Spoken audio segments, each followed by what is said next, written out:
Case में गांधी परिवार पर तगड़ा एक्शन। सोनिया और राहुल गांधी के खिलाफ चार्जशीट दाखिल। चार्जशीट गांधी परिवार पर हुई और बौखला गए अखिलेश। जिस ईडी ने दर्ज की चार्जशीट उसे ही खत्म करने चले।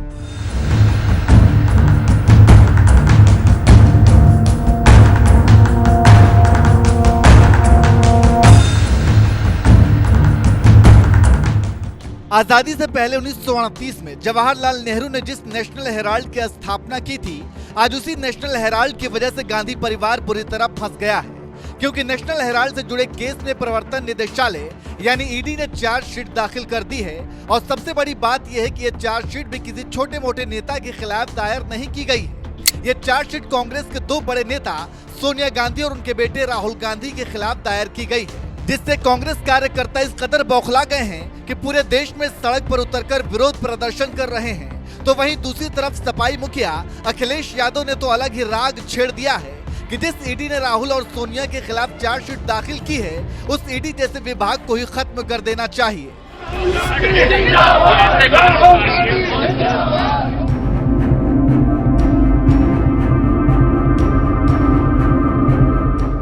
दरअसल 1956 में तत्कालीन नेहरू सरकार ने ही मनी लॉन्ड्रिंग के मामलों को रोकने और आर्थिक अपराधों से जुड़े मामलों को रोकने के लिए प्रवर्तन निदेशालय यानी ईडी की स्थापना की थी। और आज उसी ईडी ने नेशनल हेराल्ड मामले में गांधी परिवार के दो बड़े नेता सोनिया गांधी और राहुल गांधी के खिलाफ चार्जशीट दाखिल कर दी है, जिसके खिलाफ पूरे देश में कांग्रेस कार्यकर्ता सड़क पर उतरकर ईडी की कार्रवाई का विरोध कर रहे हैं। तो वहीं दूसरी तरफ इंडिया गठबंधन में शामिल सपा अध्यक्ष अखिलेश यादव भी इस मामले में कूद पड़े और उन्होंने तो कांग्रेस पर ही तंज मारते हुए यहां तक कह दिया कि कांग्रेस ने ही ईडी बनाई थी और आज ईडी की वजह से उन्हें भी परेशानी का सामना करना पड़ रहा है। ईडी जैसे विभाग को ही खत्म कर देना चाहिए। हेराल्ड से ज्यादा ईडी पे कहना है। कांग्रेस ने ईडी बनाई थी और आज ईडी की वजह से ही उन्हें भी परेशानी का सामना करना पड़ा। एक बहुत बड़े जर्नलिस्ट से मेरी जब बातचीत हुई, मैंने यही कहा था कि बहुत सारे इकोनॉमिक ऑफेंसेस को देखने के लिए संस्थाएं हैं, इनकम टैक्स डिपार्टमेंट है और भी ऑफेंसेस देखने के लिए संस्थाएं हैं। ईडी की जरूरत क्या है? ईडी जैसे विभाग को समाप्त कर देना चाहिए। सोनिया और राहुल के खिलाफ ईडी के एक्शन के बाद सपाई मुखिया अखिलेश यादव का बयान बता रहा है कि वो चाहते हैं जिस ईडी ने गांधी परिवार के खिलाफ एक्शन लिया उस ईडी को ही खत्म कर देना चाहिए। तो क्या इसका मतलब ये है कि पुलिस अगर नेताओं के खिलाफ एक्शन लेती है तो पुलिस विभाग को ही खत्म कर देना चाहिए? अदालतें अगर नेताओं के खिलाफ आदेश सुनाती हैं तो अदालतें ही खत्म कर देनी चाहिए? सीबीआई अगर नेताओं के खिलाफ एक्शन लेती है तो फिर सीबीआई विभाग को ही बंद कर देना चाहिए? ऐसा ही रहा तो पूरे देश की व्यवस्थाएं ही तहस नहस हो जाएंगी। खुद मुख्यमंत्री रह चुके अखिलेश यादव जैसे बड़े नेता को तो ये कहना चाहिए था कि जब ईडी ने चार्जशीट दाखिल किया है तो राहुल गांधी और सोनिया गांधी को जांच में पूरी मदद करनी चाहिए और अगर वो बेकसूर हैं तो खुद ही बाइज्जत बरी हो जाएंगे और अगर दोषी पाए गए तो बाकी दोषियों की तरह उन्हें भी सजा भुगतनी चाहिए। लेकिन नहीं, अखिलेश यादव तो ईडी विभाग ही बंद करवाना चाहते हैं क्योंकि उसने गांधी परिवार के दो बड़े नेताओं के खिलाफ चार्जशीट दाखिल कर दी है। क्या इससे पहले देश के किसी बड़े नेता के खिलाफ किसी जांच एजेंसी ने कोई कार्रवाई नहीं की है?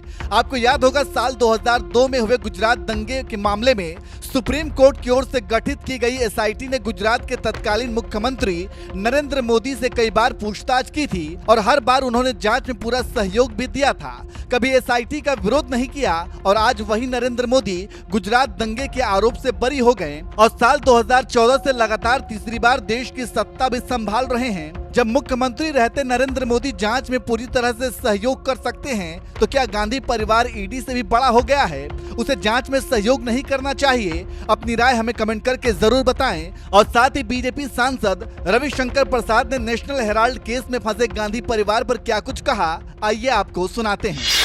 नेशनल हेराल्ड 1937 में शुरू किया गया था। इसमें 5000 शेयर होल्डर्स थे जिन्होंने शेयर खरीदे उसके। तो ये नेहरू खानदान की जागीर कभी नहीं रही है, इस बात को समझना बहुत जरूरी है।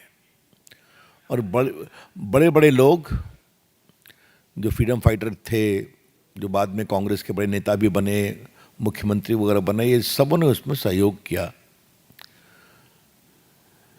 2008 में नेशनल हेराल्ड का पब्लिकेशन बंद हो गया। क्योंकि वो चल नहीं पाया। उसके बाद कांग्रेस पार्टी ने नेशनल हेराल्ड को 90 करोड़ रुपया दिया था, एसोसिएटेड जर्नल लिमिटेड जो इसको पब्लिश करते थे। ये जानना जरूरी है कि कांग्रेस पार्टी एक पॉलिटिकल पार्टी है। पॉलिटिकल पार्टी को कई एग्जम्पशंस हैं, आपको मालूम है। तो वो किसी प्राइवेट बॉडी को पार्टी का फंड नहीं दे सकते हैं, इस बात को समझे आप। That is purely prohibited. दिया उनकी बात है, घर की कंपनी थी। अब उसके बाद उसने कहा आपका लोन हम दे नहीं सकते।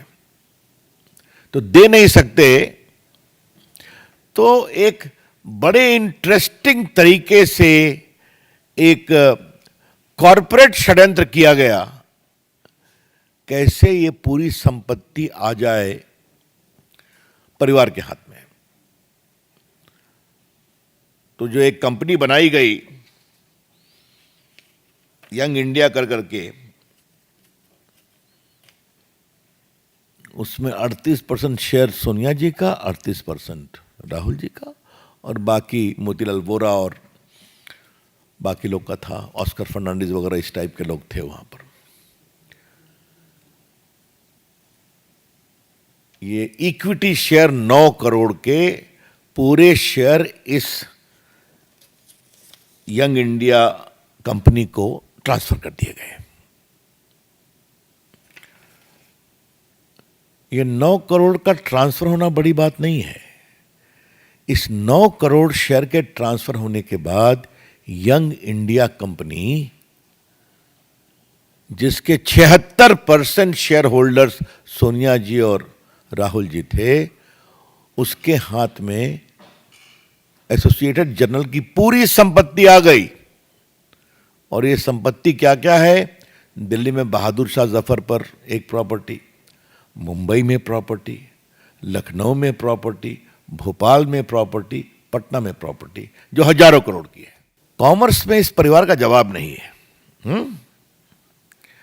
50 लाख में 90 करोड़ की संपत्ति प्राप्त कर लेना, 90 करोड़ राइट ऑफ कर देना और हजारों करोड़ की संपत्ति का मालिकाना हक प्राप्त कर लेना। और दूसरे एक सदस्य जो मेंबर हैं 3 करोड़ में जमीन खरीदते हैं हरियाणा में, और कमर्शियल यूज हो जाता है और 58 करोड़ रुपए में बेच देते हैं। तो ये तो इस देश को सीखना चाहिए कि ये जो गांधी मॉडल ऑफ डेवलपमेंट है, इसलिए मैं इसको गांधी मॉडल ऑफ डेवलपमेंट कह रहा हूं। गांधी जी नहीं, Gandhi model of development. Be very clear about it.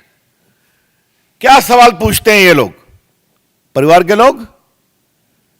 भ्रष्टाचार का इनका पूरा आचरण, शेयर की हेराफेरी करो, संपत्ति बनाओ। और ये सारी संपत्ति सरकार के द्वारा दी हुई थी, क्या भोपाल, क्या पटना, क्या लखनऊ।